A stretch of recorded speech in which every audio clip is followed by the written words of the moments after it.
Good morning. Today we're doing a Skyjacker 3.5-inch suspension lift in a 2020 Jeep Gladiator.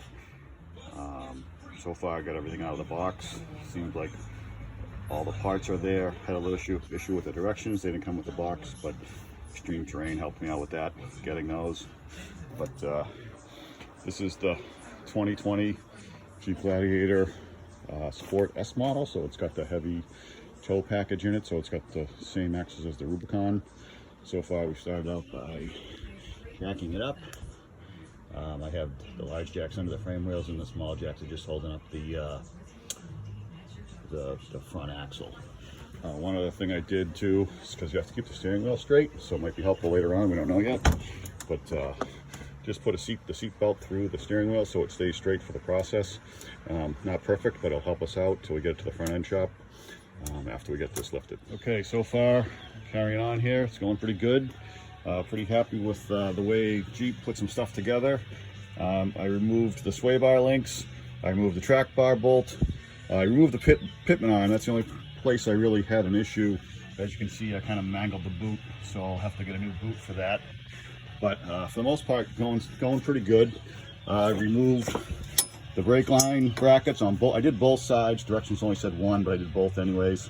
One of the things you'll see is like I put all my nuts and bolts back in the holes because we're going to be reusing those.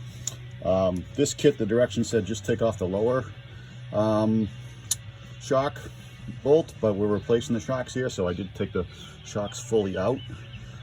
Disconnected the, you can kind of see it in there, the vent hose for the differential. Again, all this stuff's going pretty good so far. Back on the other side, I disconnected the brake line on this side.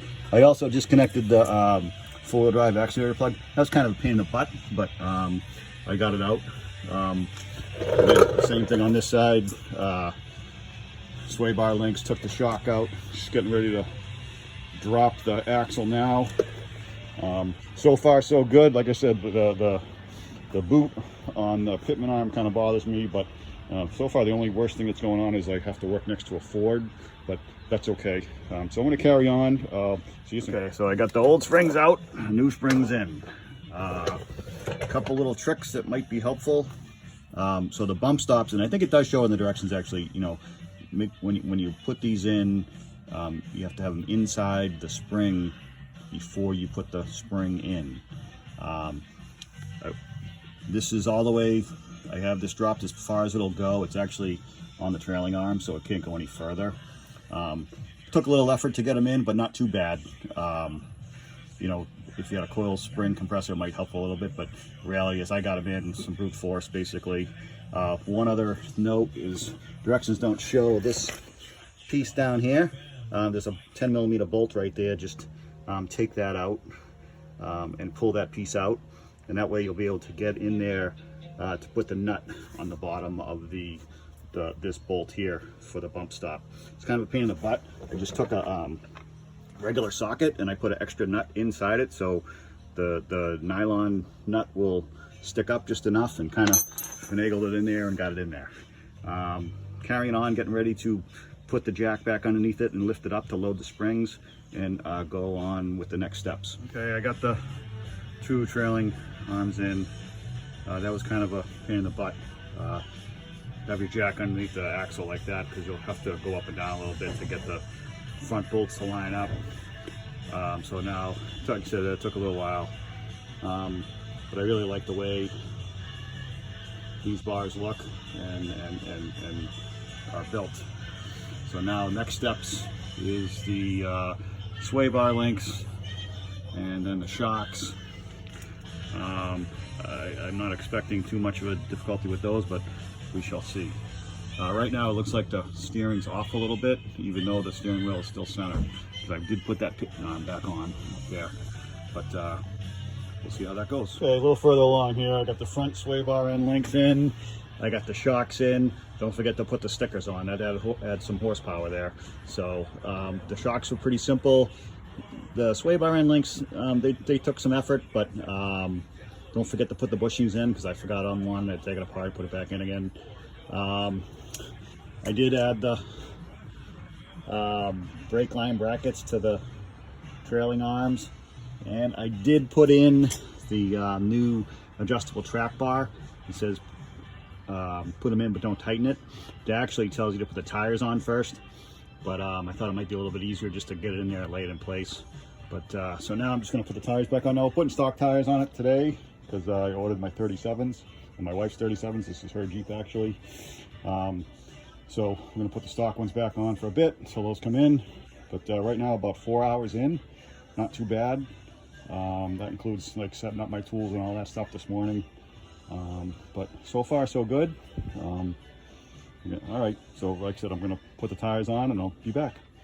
So we're all done at the front. It lifted exactly 3.5 inches as advertised. We just got the stock tires on it for now, like I said. Right now it looks funky. This isn't South Carolina, it's Massachusetts, so we're going to fix that. Put the track bar in.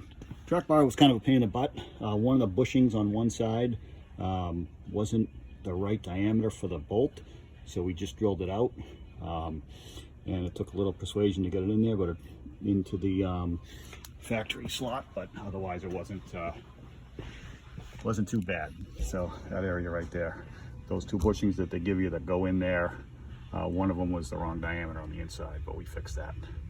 But now looks pretty good. We're moving on to the back. We got the wheels and tires off. We disconnected the sway bar links. Took both. We lowered it. Took both rear springs out. We took the shocks off to do that. We're mounting these bump stop extensions now.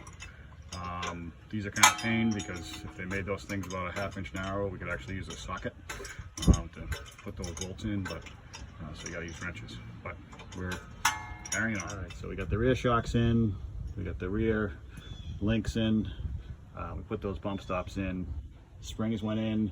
It took two of us to do it in a pry bar, but they weren't too bad. We did get them in. And we put the longer one went on the passenger side, which is where the fuel tank is. But just about ready to put the tires on and get it back on the ground and put the track bar in place. All right, so the lift kits in. Took it for a little ride. Seems good. The rear lifted exactly 2 inches. The only thing that happens, the traction control light came on, so I got to figure that out. But otherwise, didn't go too bad. About 7 hours total. Little help in the afternoon with the rear. The rear went pretty quick, but we'll get the 37s in a couple weeks.